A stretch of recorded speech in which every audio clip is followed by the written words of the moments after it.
have a sweet tooth, Marco? Not really, but I like sugar, but I mean, I'm not fussed whether I have a pudding at the end of the meal or not. I mean, 9 times out of 10 I won't have a pudding. But if I go to, say, a nice restaurant, or a restaurant which I regard as a restaurant of quality, then I'll have a pudding. Just not necessarily because I want one, but just to see what they're doing. I suppose it's like when I go to a restaurant of quality, I always tie my shoelaces, otherwise I don't tie the shoelaces. This is your wife Alex's favourite pudding. Yeah, it's her favourite. I basically, at the end of the day, if someone said to me, why do you think your wife married you, Mark? I think I blamed the Biscuit. And what we do is Patrick's going to make the meringue, I'm going to whip the cream, Patrick's going to mix the two together, I'll break the nuts down, and then we'll fold it in, and then we put it in the tin to set, and then when that's set, we'll finish the actual dish off. Okay, so you want to do that one then, darling? Do you feel like Albert and Michel? Because I do. Don't you? I just think they're a little more witty.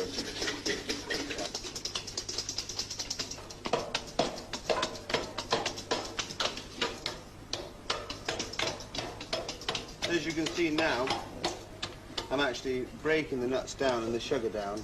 So it's going to be crunchy when you actually bite it, because when you freeze the actual biscuit, that stops the sugar, the caramel dissolving, so that a crunch remains there.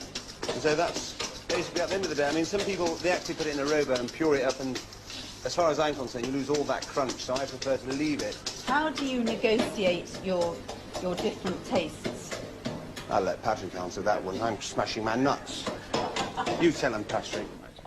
Right, we play with different ideas.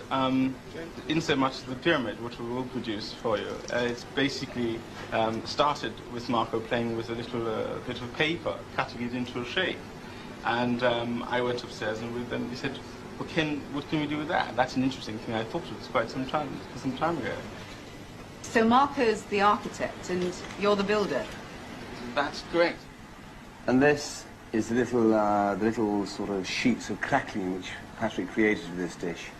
And what happens is they actually powder the praline they make and dust it onto an actual sheet, put it in the oven for about 30 seconds, and the sugar dissolves and melts and makes one sheet, and then you get your little stencil and you make your little pyramid sheets of crackling.